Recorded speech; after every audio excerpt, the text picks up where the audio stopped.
T. T. Chemical vapor transport.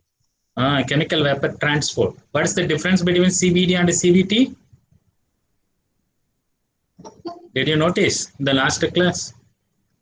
Reaction occurs on the substrate, whereas the reaction occurs above the substrate. That's the only difference. Okay. So if I have a titanium as a substrate, and if the reacting gas is, let's say, ammonia, what is the thin film that I'm going to get using CVD or CVT?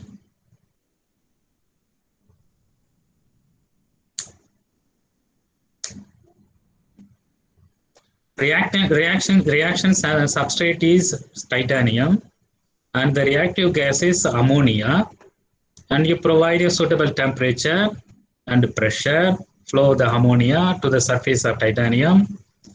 Okay, so what is the thin film product that I'm going to get? Any guess? Titanium oxide. There are no oxygen here, only ammonia, high pure ammonia. So if you mix ammonia and oxygen and pass it on the surface of titanium, you will get titanium oxide. But here no oxygen. What is the product you are going to get? The titanium thin surface will be coated with what material? Okay. So you have been given, let's say, aluminum. Aluminum. And the carrier gas is nitrogen, or the reactive gas is nitrogen, and you are subjecting it to CVD method. What is the product you are going to get? Titanium nitride. Aluminum. Aluminum nitride. Aluminum nitride. ALN. ALN. Okay. So it depends on the substrate and the reactive gas or reactive environment and a suitable condition. You are going to get a very large thin film. The area may be large, but the thickness is nano. Okay. So we completed CVD up to CVD last class. So we will move to the very important topic. If anybody studying about nanomaterials, they should study about carbon nanotubes, graphene, functionalized carbon nanotube, functionalized graphene, doped graphene, etc.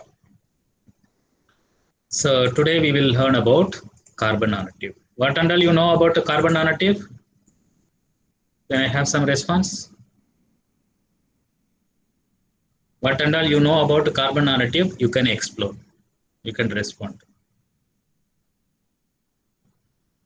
For carbon nanotube, the Nobel Prize was given, you said, sir, in early classes. Oh yes, yes. Invention of graphene. Invention of graphene has got Nobel Prize to teacher and a student, or to student and his teacher, Gim and Nozzolo in UK in 2010 in physics. Nobel Prize was given. Anything else? Anything else you know about carbon nanotube?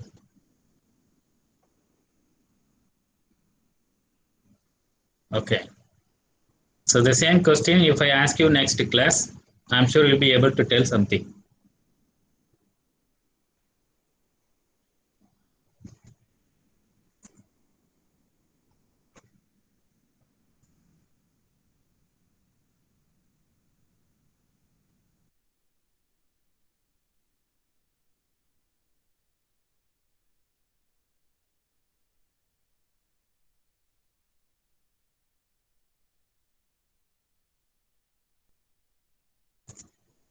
So next class, if I ask the same question, I'm sure you'll be able to tell something. Definitely. Carbon nanotubes. What are the allotropes of carbon you know so far? Allotropes of carbon. Graphite, diamond, and Buckminster fullerene. Graphite, diamond, And Buckminster fullerene. C60. or C60, Buckminster fullerene. Yes, yes. That invention of C60 also got Nobel Prize to Kroto. So far, 6 Nobel Prize were given connecting carbon material, carbon alone. You see, so far 6 Nobel Prizes were given exclusively carbon and its related materials. Okay, we don't know how many may come. Who knows, it may come. Okay, so allotropes of carbon are diamond, graphite, and C60. I will add more to that. Amorphous carbon and carbon nanotubes. So all these materials, they have a characteristic. Though they are made up of same carbon, but they crystallize in a different structure. They crystallize in a different crystal structure. That's why we call them as allotropes. Same chemical entity, different structure. Graphite is a hexagonal structure. And each of these materials have their own characteristic and own properties. Graphite is a soft semi-metal, whereas a diamond is a contrast, insulating and hard material. You see, highly contrasting. Carbon nanotube can be metallic. You can make a mixture of metals, metallic and semiconducting carbon nanotube. Fullerene can be made as a conductor. Amorphous material, depending on the state of amorphous, it may be a conducting, poorly conducting, etc. So similar to, we have seen titanium oxide that exists in 3 different structures. Polymorphs are allotropes. Rutile anatase, bruchite. Here for carbon we have graphite, diamond, amorphous carbon, fullerene, carbon nanotube. So graphite, we know we have been extensively using it. If you are using the battery, if you are using any battery for that matter, if you are using any mobile phone, whether it is a button cell or a smartphone or tab, anything that, you are using a graphite in the battery as an anode. Several ventures integrate this graphite as an anode for lithium-ion battery. So thanks to the great scientist Akira Hoshino of Japanese university, who invented this graphite susceptible for lithium intercalation.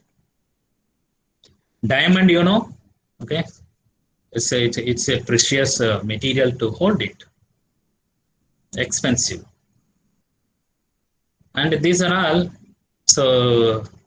very much used in industries. Maybe amorphous carbon is very much used as a catalyst or fabrication of capacitors. And there are potentials for these fullerene and carbon nanotube in electronics, especially carbon nanotubes.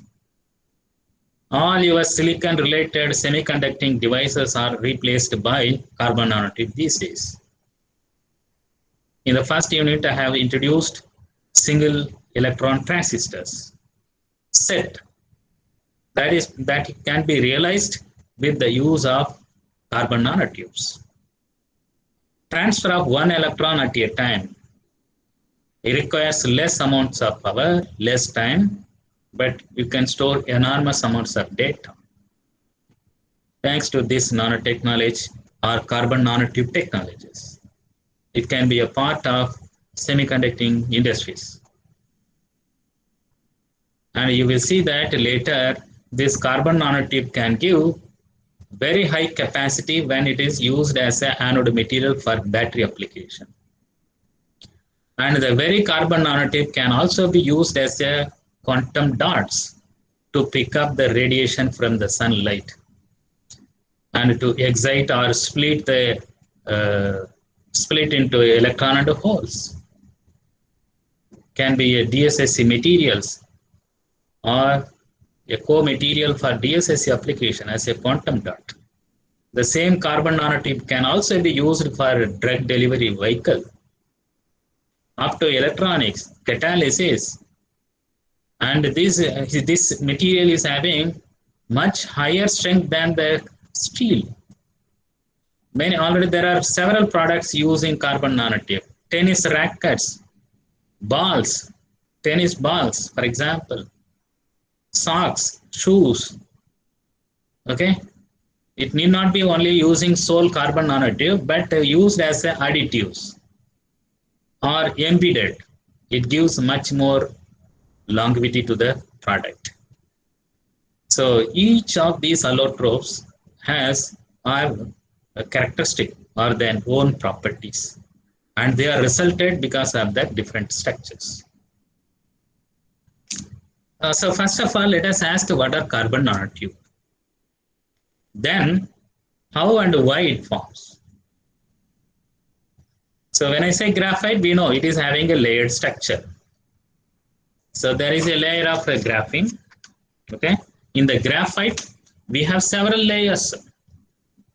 Tens of layers, 20 of layers are there, and each layer is separated by a 3.4 angstrom, a 3.7 angstrom, and each layer is held by some force, some electrostatic force, In a class class. Thank you. Excuse me. So each graphene layer in the graphite is held by some attractive force. And you know, in the graphite, the state of hybridization of carbon is sp2. Whereas the state of hybridization of carbon in the diamond is sp3. And this is a soft semi-metal, and this is a hard material, not metal, hard material. And this is a planar structure, molecular structure, crystal structure is hexagon. And this is a cubic structure, crystallographic structure. sp2, sp3. Diamond is a poorly conducting or insulating. Graphite is a semi-metal. Conductivity is much better than that of the semiconductor. And that diamond can be formed at a very high temperature and pressure. Whereas graphite can be synthesized at ambient conditions. You see the contrasting property. Only that chemistry matters. Chemistry is also same, carbon. But the structure matters. Crystallographic structure gives this much difference. Soft material, hard material. Low temperature synthesis is possible, very high temperature is possible, required. Okay, so you know diamonds are formed naturally. Okay, it takes a long decades, and involving high temperature and pressure. Okay. What are carbon nanotubes? I told we know that graphite is having a layered structure. Each layer consists of a sheet like this, and Gim and Nozzolo, they have picked a few layers of such layers and named it as graphene. Okay, so you take a pencil, put one line, and take it to the electron microscope and see how many layers you can able to see. You believe it or not, it will contain at least 5 to 8 layers of graphene. Just one line if you draw using a pencil. 5 to 8 layers of graphene it can have. And they have picked up a few layers from them and named it as a graphene. So now what are carbon nanotubes? You take this graphene sheet, planar. This is planar. Plane. All the carbon atoms are in the same plane. That's why we call it as a planar materials. Graphite is also known as a planar materials. Whereas the diamond is not a planar material. Graphite is a planar material. What do I mean by that? All the carbon atoms are in the same plane. You see? All the carbon atoms are in the same plane. unlike a diamond. You take this planar sheet of a graphene, okay, and fold it,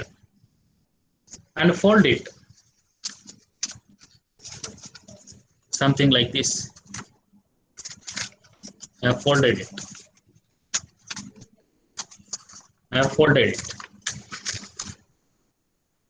A layer has become now, or a sheet has become now. It's no wonder that it has become a tube.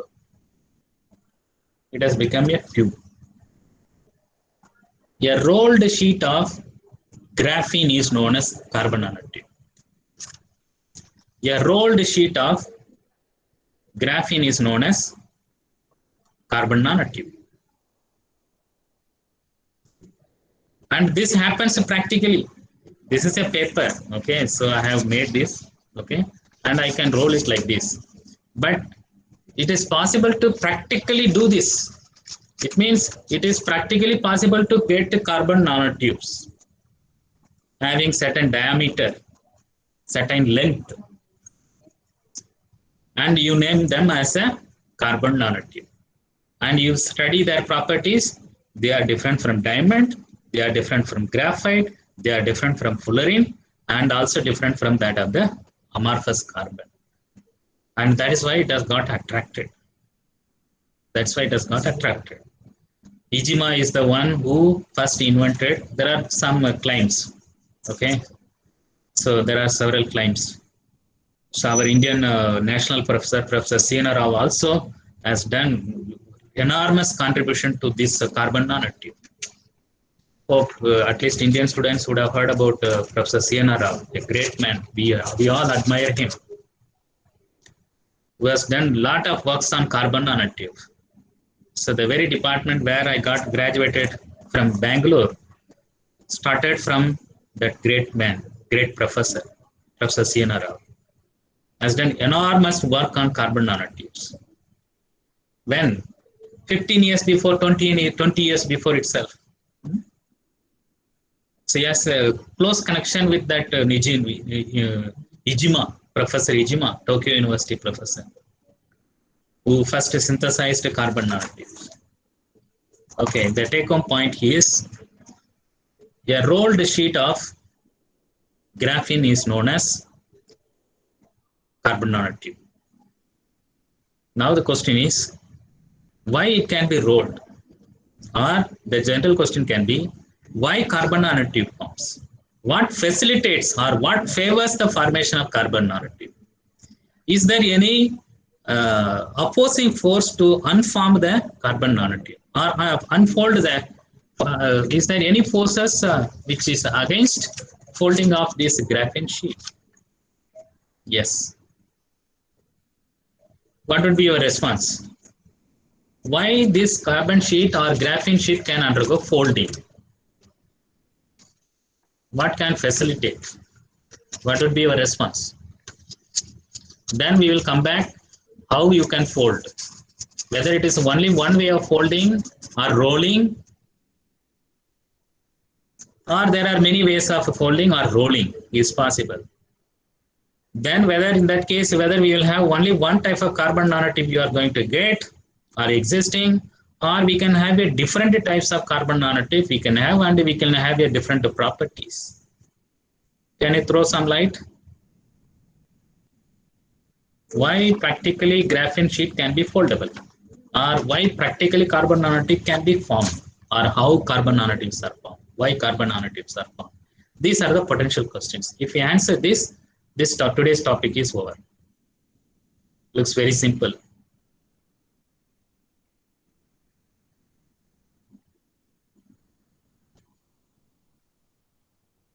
Can you respond? Something?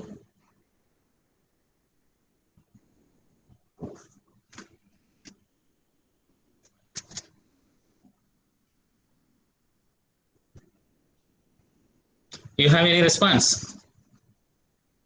Sir, to learn only we are attending our class. You are asking now itself question. You are very strange. Okay, no worries. We know that carbon, the valency of carbon is 4. the valency of carbon is 4. So it means what? The carbon will be stable once all its 4 neighbors or 4 friends are together. It will be happy if all the 4 neighbors or 4 bonds are satisfied. If one carbon bond is less or more than one carbon bond is less, what is the state of bonding we called it?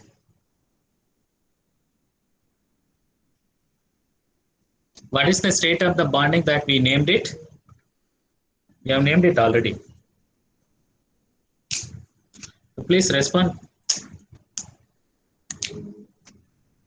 Dangling bond. Dangling bond. Yeah, it's there. You can still respond. Not a problem. Dangling bond. Unsatisfied bond. There are 4 bonds which are required for the carbon to be stable, to be satisfied. But unfortunately, there can be one or more number of bonds not available. For example, this is a piece of a graphene sheet, I told you. Ideally, we can have this kind of graphene sheet. So what do you see on the sheet, on the graphene sheet? All along hexagons are there. All along hexagons are there, and they are formed with the carbon atoms. So there is a carbon atom, this carbon atom, and there are 3 neighbors. Still one neighbor is not available. There is a carbon here. There is a carbon here. There are 3 neighbors. Still one carbon is less. There is a carbon here. There are 3 neighbors. One carbon is a dangling state. You look at here, this carbon, how many neighbors are there? Not changing, sir. Huh? Seeing the first carbon energy. I am still in the first slide only. This graphene sheet is visible that I am showing you. Yes, sir. Yes, sir. Yes, sir. Sir. Yes, sir. Yeah, I didn't change the screen. I'm using this one. You see here and there, 3 carbon bonds are satisfied and 1 is not. Here, also 3. How about here in the edge? 2, sir. Can we have this kind of, is it possible to have this kind of edges? Yes, right? And we can also have this kind of edge. Okay? So the graphene sheet is We not can have this visible, kind sir. of We are edge. on the screen of carbon nanotubes. Graphene sheet char What is is it? Well, I am showing, not in the screen. Yes, sir. Before rolling, it is possible to have this kind of carbon edges. Yes, it is possible to have this kind of edge. The edge having, this graphene sheet can have this kind of edges. And you see here, this carbon is having only 1 carbon bond is satisfied. There are 3 bonds unsatisfied. And this carbon, only 2 bonds are satisfied, other 2 bonds are unsatisfied. And this carbon, again, 2 bonds are satisfied, another 2 bonds are unsatisfied. And we have seen that previously, wherever we have an unsatisfied dangling state, that atom or that state is unstable. Unstable, thermodynamically unstable or kinetically unstable for that matter. And it wants to stabilize. How? So how this carbon can get stabilized? For example, let's say we have only 2 bonds satisfied here, 2 bonds are unsatisfied. How this can get stabilized? Unless it gives a handshake with the neighbor, right? It should handshake with the neighbor. 2 hands, it has to shake with the neighbors. So then 4 bonds will be satisfied and it can be stable. Otherwise, this carbon is highly reactive, unstable and becomes highly reactive. Whereas this carbon, we have only 1 bond with this. There are 3 bonds which are not available. Compared to this will be much more unstable, much more reactive, and it wants to get stabilized. So it undergoes folding. Now it undergo folding. Now you see, earlier there were only one bond in this case. Now at least 3 bonds are satisfied for this once this rolling is taking place. Only one bond was satisfied before rolling. After rolling, 3 bonds are satisfied. Only one bond is not satisfied.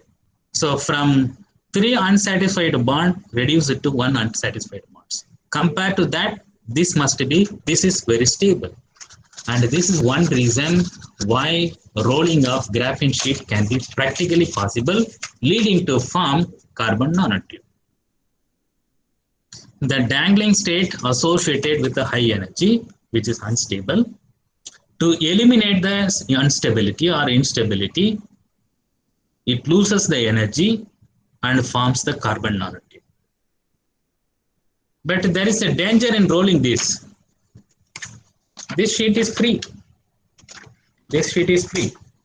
But when I roll it, and it is made up of carbon, and the carbons are held with the bonds. And so it was free like this. Now it is rolled as a tube, and there is increased strain between because of the formation of this tube, because of the bonds or bond angles. There is a strain energy increased because of the rolling. This is not favorable phenomena or favorable condition for the formation of carbon nanotube. Favorable condition is removal of a dangling bond. Increased strain energy is unfavorable condition. But practically, both of them compromise. So dangling bonds, dangling state maybe give one hand, and strain energy gives another hand. Okay, so they make mutual understanding, and carbon nanotubes are formed. At the end, so from the high energy state, so the energy is lost, and a stable material, carbon nanotube, is formed.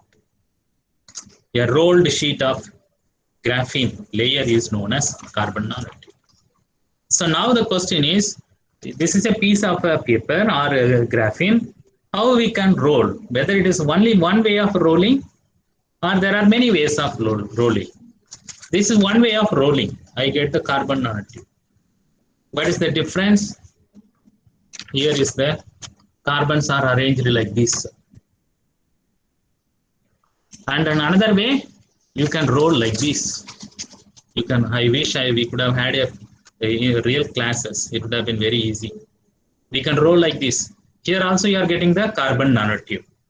Okay. Here also you are getting the carbon nanotube. What is the difference? Both are different or same? You are getting a carbon nanotube, no doubt in that. But are they same or are they different? We have edges like this. Whereas here we have edges like this. What would you call this pattern? What did you call for this pattern? Corner, sir. That is corner, but the pattern is zigzag, right? Zigzag. Zigzag. And what would you call for this name for this pattern? Difficult, right? I will give one analogy. Gear, Huh? gear type, gear structure, something. Okay, analog, analog. So I am sitting on a chair. Okay, I don't know whether you may not be able to see the chair, but chair has a hand rest, isn't it? You consider the chair having the hand rest, so that you can relax your hand. So you sit here. Armchair. Armchair, yes. You sit here, put your hands here. This pattern we call it as an armchair. I'm holding my hands. I don't know whether you are able to see me or not. Okay, so I'm sitting and holding my hands on the hand rest, armchair. And this is a zigzag. So if I roll like this, I get the carbon nanotube.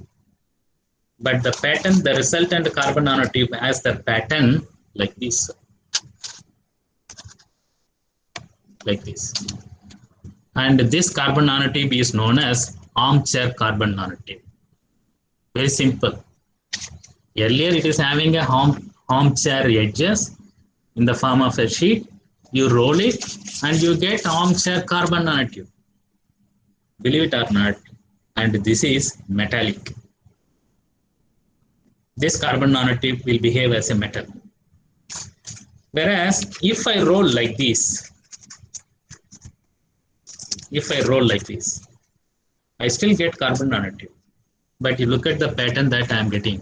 It is a zigzag. And the resultant carbon nanotube is known as zigzag carbon nanotube.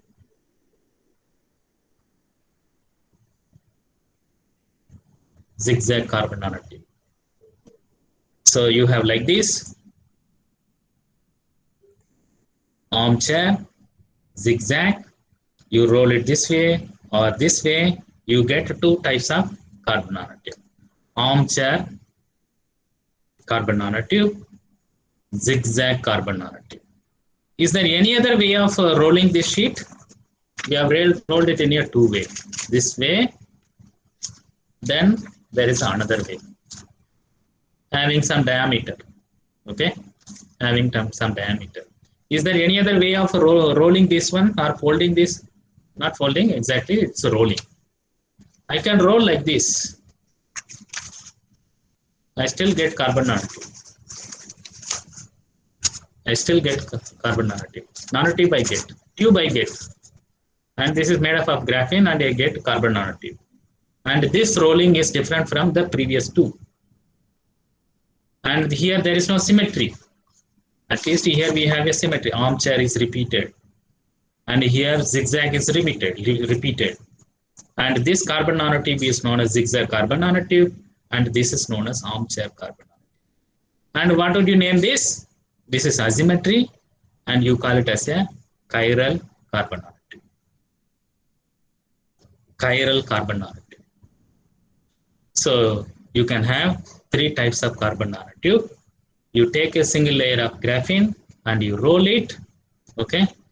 So in three different fashions or pattern, and you have done with the creation of three nanostructures, carbon nanostructures. So two are highly symmetric, which are armchair and zigzag. And there is a specific term. If there is an angle is 30, you get an armchair. If it is 0, okay, so you get a zigzag. Chiral is other than these two. So the angle, if you twist the sheet, the angle is somewhere about 30.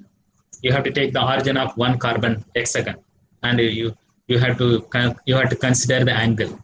You take any corner of the carbon in the hexagon, and you draw a line, and then another vectors. So depending on this theta, so it can vary from 0 to 30, you get a 3 carbon nanotube. If it is 0, you get a zigzag. If it is 30, you get an armchair. If it is in between, you get chiral. So we have three types of carbon nanotube. And they are armchair, zigzag, chiral. Armchair is metallic and highly symmetric materials. So I have taken only one layer and rolled it. It's not necessary that we can roll only one sheet. You can take multiple sheets, several sheets, 2 sheets, 3 sheets of graphene, 4 sheets of graphene, and you still roll it, all the three fashions. And what would you name? What would you get? You are going to get again nanotube.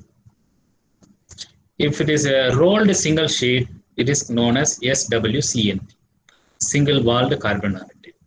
If the rolled sheet is having a multiple layers, you get multi-walled carbon nanotube, MWCNT. And the property can be metallic or semiconductor. You see that? So from the graphite, you pick up few layers of graphene. That itself is a separate material. You take that graphene and roll it, and you get a different material. Not just one material. You get a single wall material, single wall carbon nanotube, multi-walled carbon nanotube, And they can be a chiral, or armchair, zigzag, whatnot. How one can get practically? There are three prominent methods practically synthesized, adapted for synthesis of carbon nanotube. And the first method is arc discharge, electric discharge. Okay, so electric discharge. How electric discharge method works? You need to have two electrodes to be held in a close proximity. Two electrodes made up of carbon. Carbon is a conductor. Graphite rod. You connect to the voltage source, held it in a close proximity. Okay. Then apply a very strong voltage or very high voltage. What will happen? Since they are in close proximity, so there can be a formation of carbon nanotube. There can be evaporation of the carbon that will lead to the formation of carbon nanotube. How this can be facilitated? You embed one of the carbon electrodes with some catalyst. For example, nickel, cobalt, or yttrium, etc. with a certain size. And from there, carbon nanotubes will be formed. Okay, arc discharge. Looks very simple. So you take it to graphite rod, have it in the close proximity, connect to the voltage source, you remove all the oxygen, otherwise the carbon nanotube will not form because carbon will be oxidized to CO2. You have to remove vacuum, inert gas. Preferably you have to have an inert gas, argon, helium, something like that. Okay, so one of the carbon rod so can evaporate and form the carbon nanotube. So depending on the catalyst diameter, you are going to get so diameter of carbon nanotube, multi-walled carbon nanotube. This is how you do. Okay, it is done in a vacuum. Vacuum is inert is important. Otherwise, so carbon nanotube will not form. Carbon will be evaporated as a CO2 if it is having moisture and oxygen. So this is how people have made it. Believe it or not, this is the micrograph SEM image or TEM image of single-walled carbon nanotube made by arc discharge and multi-walled carbon nanotube. Each layer is having a single layer. I mean, carbon nanotube having each single layer. Here, several layers. It is fascinating material. Okay. So if you use pure graphite rods as an electrode, you will end up with the multi-walled carbon nanotube. If you use catalyst doped with in the carbon in the graphite, certainly you are going to end with the single-walled carbon nanotube. What is the difference?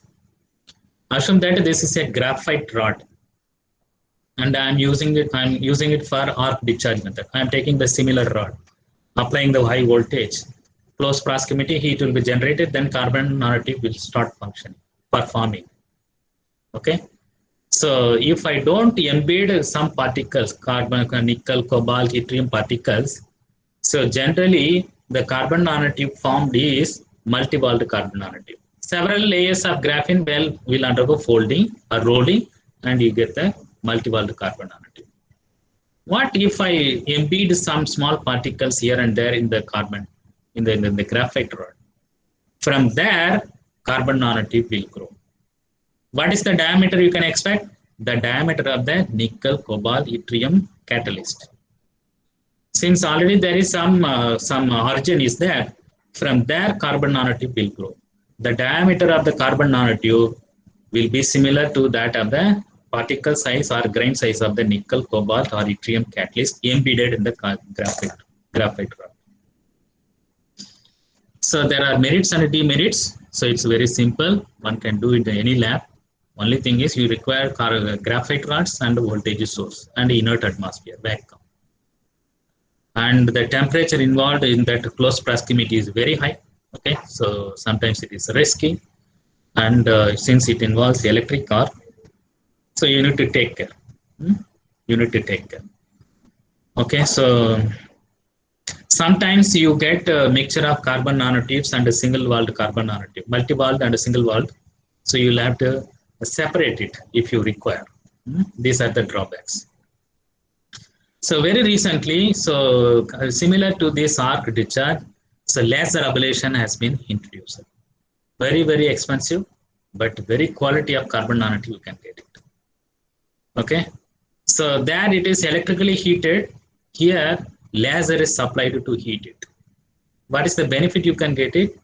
Depending on the intensity of the laser light you are shining on the graphite rod, you are going to control the growth of the carbon nanotube. Single walled or little length or larger length, etc. You can do that. This is similar to the electric discharge or arc discharge. But here instead of electricity or voltage source, you are using a high energy laser to evaporate the graphite electrode. All other things remain same. And again, you embed this catalyst particle, cobalt, nickel, iron, yttrium, and from there, so carbon nanotube will form. So the merit is high quality carbon nanotube, required length, required diameter, you can get it, but so very, very expensive to have it. Depending on continuous laser or pulsed laser that you are having or going to employ, it can be expensive or very expensive compared to electric arc discharge. So we have seen this method, CVD already. That's why I kept this carbon nanotube here. Okay, now it will be easy to introduce you CVD method. We know we have already studied this CVD method. Basics of CVD we have studied. So now you adopt the same CVD method to generate carbon nanotube. You believe it or not, this CVD method is commercially implemented already. Cages of carbon nanotubes are made and being sold to the world. Okay, so how this CVD works, we know, you can recollect.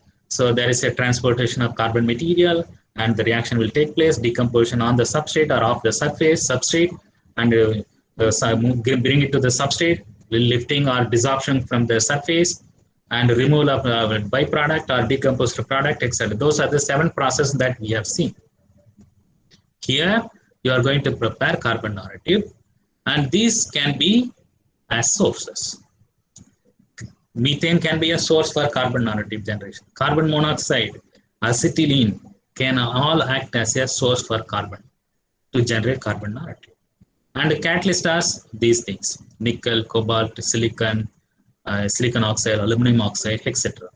And again, you have to use inert gases. Okay, and the temperature involved is this much temperature, and it is possible to control the growth of the carbon nanotube. This is how. I think this cartoon you like it.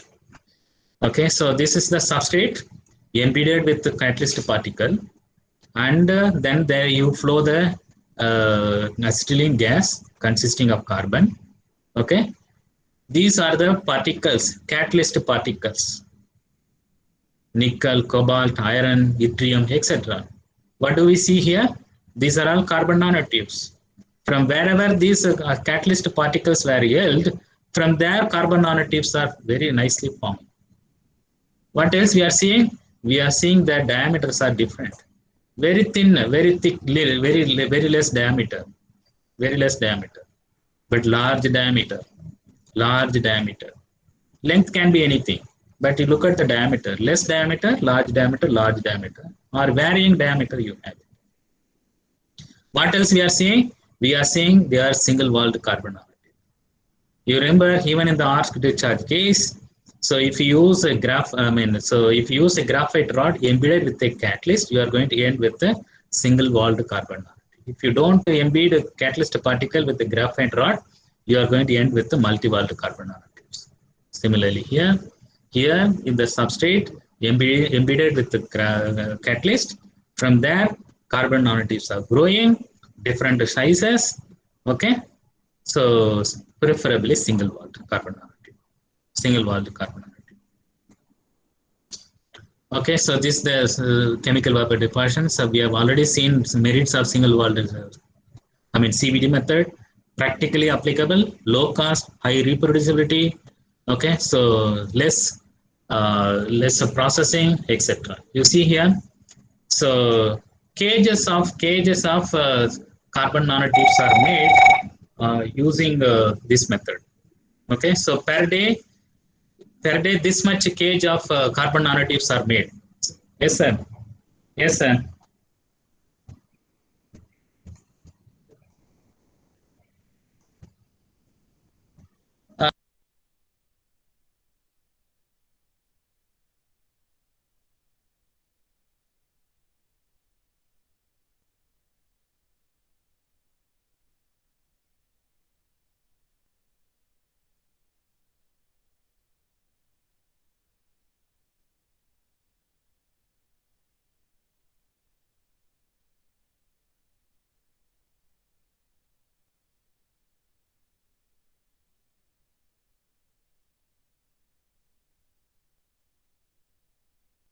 Sorry, excuse me.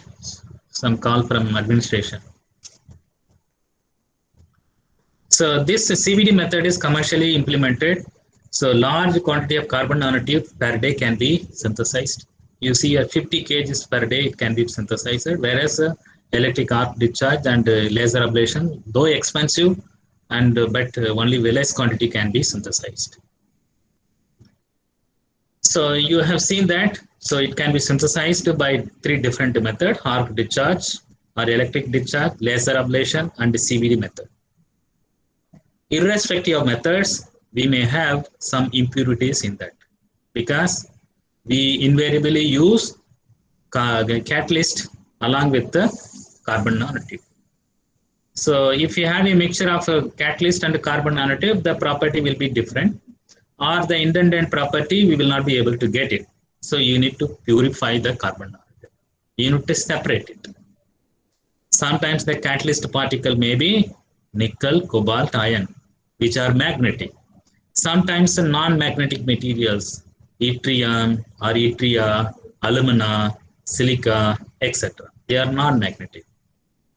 And how will you purify? For example, if you have a mixture of a nickel catalyst along with the carbon nanotube, how will you separate this? Nickel is magnetic, ferromagnetic material. You can hold the physical magnet with the carbon nanotube consisting of this nickel particle. So nickel particle will be attracted and the carbon nanotube can be separated. That will become magnetic separation or magnetic purification. All the non-magnetic materials will be one side and the magnetic material will be one other side, and it is possible to separate it. Or so some of these metals are easily removed by treating in the acid. Nickel, iron, cobalt, they all will undergo dissolution in acid, nitric acid, sulfuric acid.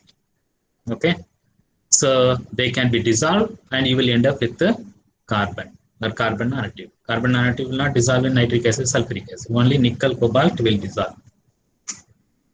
Okay. Or you can also adopt oxidation process.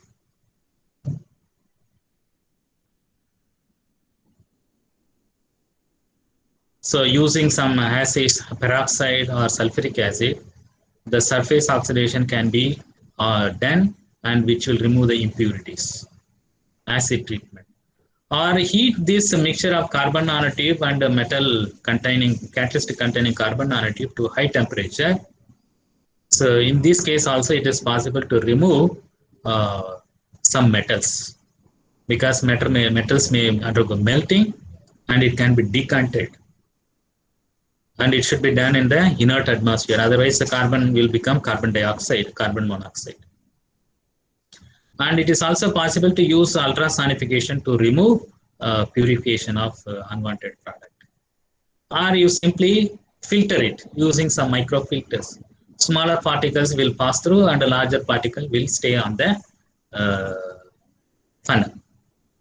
So these are different methods used to synthesize, separate the carbon nanotube, because when you synthesize carbon nanotube, they can have metallic particles along with the carbon nanotube.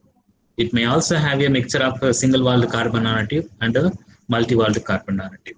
Okay, so you choose a suitable method to separate it or purify it, and you have done it, and you got either single-walled carbon nanotube or multi-walled carbon nanotube. And its property can be still further tuned. by functionalizing. What is functionalizing mean? We have a carbon nanotube, and we know that each carbon is left with still one dangling bond. You can make use of those dangling bond to attach some functional groups. What are functional group? OH is a functional group. NO2 is a functional group. SH is a functional group. Thiol is a functional group. Nitrate, oxide, hydroxide, not oxide, hydroxide. These are all functional groups. You can attach, you can make the properties of carbon nanotube much more fascinating. You can make a dissolving soluble carbon nanotube against a solid carbon nanotube. Functionalized carbon nanotube can be soluble. You can make a quantum dots like a colloidal gold. You can make a colloidal carbon nanotube, and it can be a very good fluorescent material. And you can use it for DSSC application or bioimaging application, whatnot. Okay, so there are four features that can do this: covalent functionalization, non-covalent functionalization, and covalent defect group functionalization, or non-covalent hexahedral functionalization. I think this cartoon will give you. You can inside something.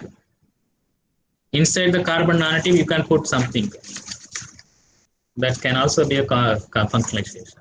Or on the side walls, you can do attaching OH, NO2, or SH, etc. The property of unfunctionalized and a functionalized carbon nanotube or non-functionalized functionalized carbon nanotube can be totally different. You can fine tune. Carbon nanotube itself is having a different property. If you functionalize it, it can have much more different properties.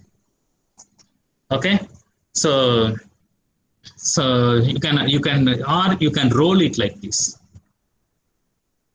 Different ways of functionalizations. You can also put some nanoparticles inside a carbon nanotube, and its property can be different. Okay, its property can be different, and its character can be different. So you embed some nanoparticles inside the carbon nanotube, or you functionalize them outside. Okay, so outside. So the interaction between these, the foreign material and carbon nanotube will facilitate this feature. Either it can be functionalized inside or outside. I think this much, I will skip this. I should show this one. Yes, this is what I mean. So don't worry, I will not ask in exam to draw all these things. You just see, you can functionalize, you can attach ozone on the carbon by means of ozonization. Or you can attach COOH, acid group, by acid cutting. Or methyl group. Or nitrogen, NH, SH, polymer you can attach, metal oxide you can attach, anything you can attach. Okay. So if you make a functionalized carbon nanotube, you can make a soluble, or rather you can make a nanofluids. It is possible to make a nanofluids. Properties of nanofluids are different. Application of carbon nanofluids are different. You can use it as a drug delivery material. Okay, so you synthesize carbon nanotube either by arc discharge or laser ablation or CVD. Then you do this process. So these features makes what features? Defect formation, covalent bonding, non-covalent bonding, are just held with. They all will facilitate to functionalize the carbon nanotube, preferably outside. It is also possible to put inside. And the properties of the non-functionalized carbon nanotube will be different, and the properties of the functionalized carbon nanotube will be different. And what are their properties? You see here. So we already seen that when you decrease the particle size, there is increased electrostatic force of attraction. Similarly, when you make a single layer of graphene, and this graphene atoms or graphene layers, or these hexagons are trying to hold it very tightly. CC bond becomes very tight, very strong. That is one reason why you can get much better strength for carbon nanotube. And the Young's modulus of carbon fiber is 700 gigapascal. And for carbon nanotube, 1 terapascal. And for aluminum, it is only 70 gigapascal. You see that carbon nanotube is having much better Young's modulus compared to aluminum.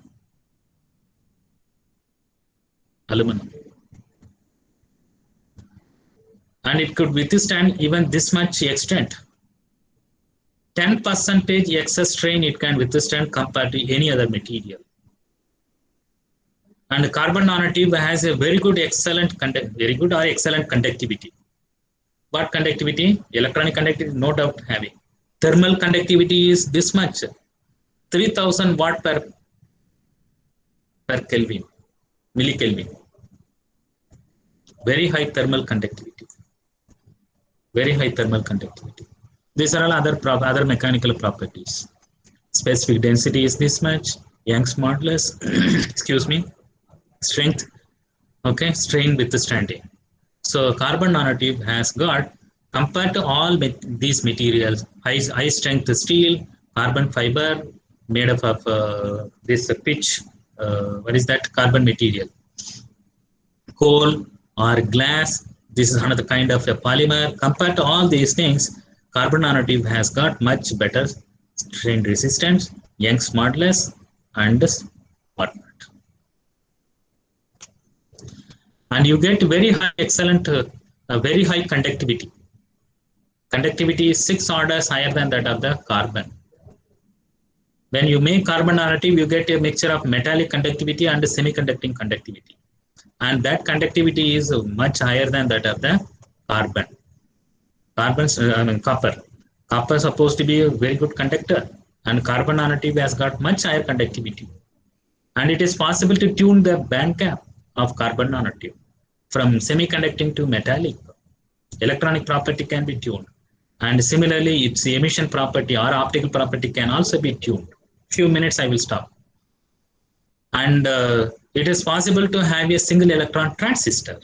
Very high conductive current carrying is possible. And it can be a good emitter. So it can become field emission. And this is the band structure of carbon nanotube for armchair and zigzag carbon nanotube. I told you that in the beginning, armchair is formed from this kind of folding. This kind of folding. There is arm, you sit here, fold your hands here, armchair. And you see here, and its band structure is like this. You have to tilt and see, unfortunately. There is no band gap here. No band gap, zero band gap. Like a metal, not like a metal, metallic. Whereas in the case of a zigzag, if you roll like this, you end up with a zigzag carbon nanotube. And it is having some band gap. You have to tilt and see. There is a band gap here. So it means when you synthesize a carbon nanotube, you will get end up a mixture of armchair and zigzag. And armchair will have a metallic conductivity. Zigzag carbon nanotube will have a semiconducting conductivity. The overall conductivity will be much, much higher than that of the graphite. That is why this new material has evolved. And there is an observation that carbon nanotube becomes even superconducting. At what temperature? Unfortunately, very low temperature, 20 Kelvin.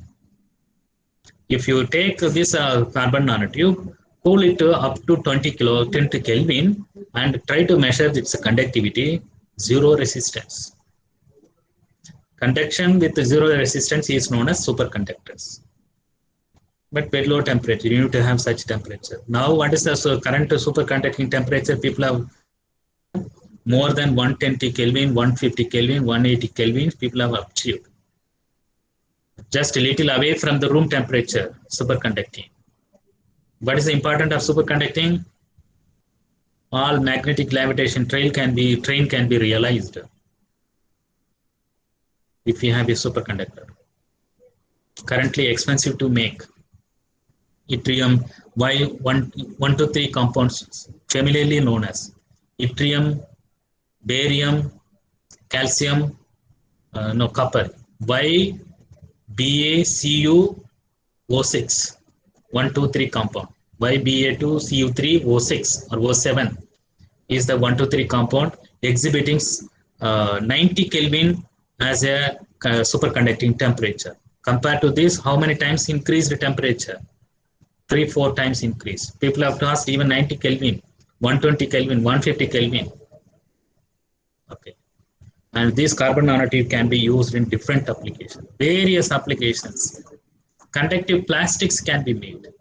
It can be used as a construction material, as a composite, and flat panels, gas storage, micro nano electronics possible,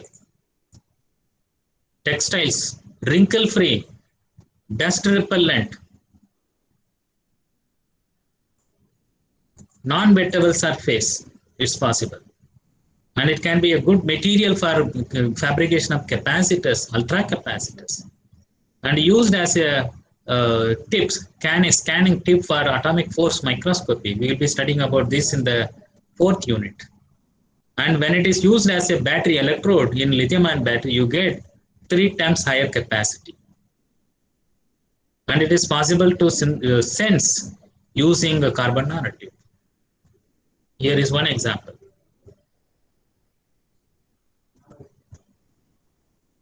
There's a change in the conductivity when ammonia is allowed to fall on the carbon nanotube.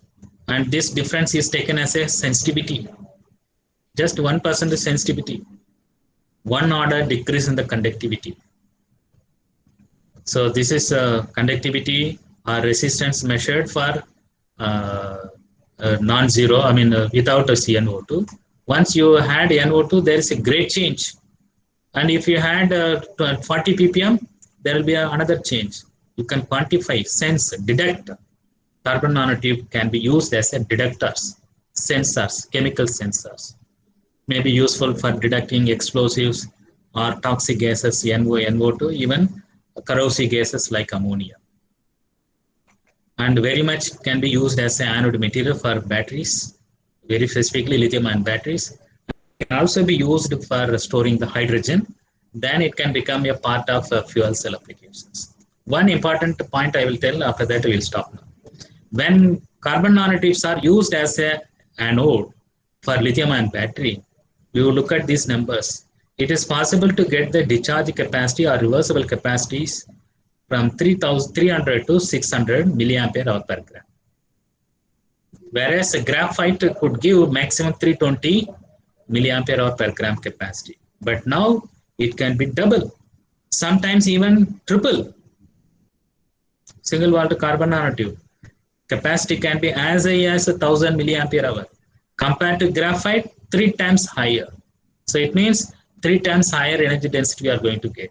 So it means, so your mobile phone equipped with the lithium-ion battery, having carbon nanotube as an anode, it is possible to have the talk time 3 times longer compared to the mobile phone having the lithium-ion battery consisting of graphite as an anode. That's what it means. Or if it is an electric vehicle, 3 times longer distance you will be able to cover. Okay, so carbon nanotube can be able to store hydrogen, also can serve as a fuel source for fuel cell applications or wherever hydrogen fuel is required. I think we'll stop now. So we'll take up a rest in the next to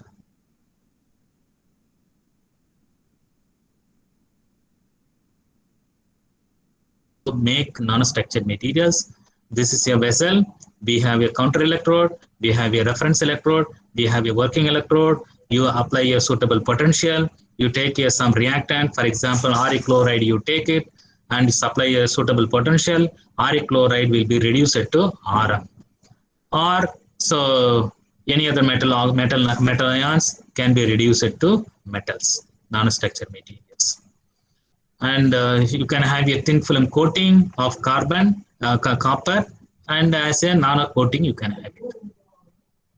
Okay, so this electrochemical reduction, copper 2 plus is reduced to copper metals with the help of electrochemical synthesis. You can coat gold color So these watches are made like this, electrochemical coating. It's not real gold. It's gold coated. Similarly, silver also can be coated, nickel also can be coated, and their thickness is preferably narrow, thin films.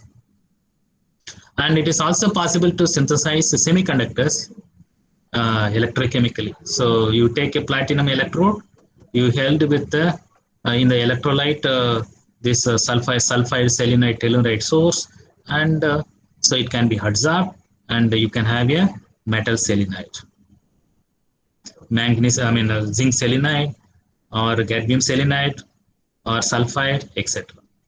So not only metals, even semiconductor can also be synthesized by means of electroreduction. All these methods, some of these methods we would have witnessed if you would have had a practical classes. Instead of looking at this PPT, you would have literally witnessed a practical demonstration of these nanostructures. I still wish you come here quickly after this. All these restrictions are over. We will be.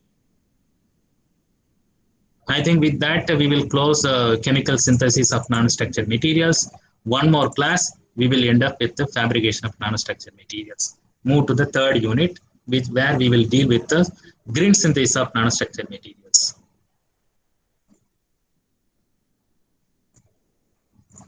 If anybody would like to ask anything or make some comments, clarification, you can do so. Otherwise, thank you.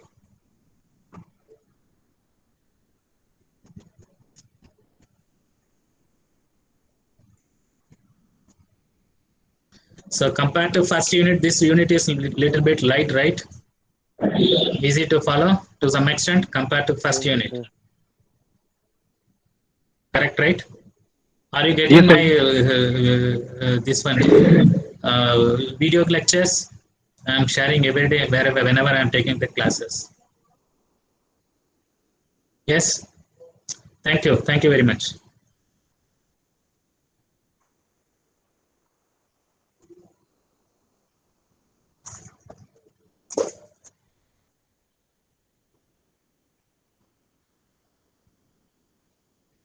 Thank you, sir. Thank you.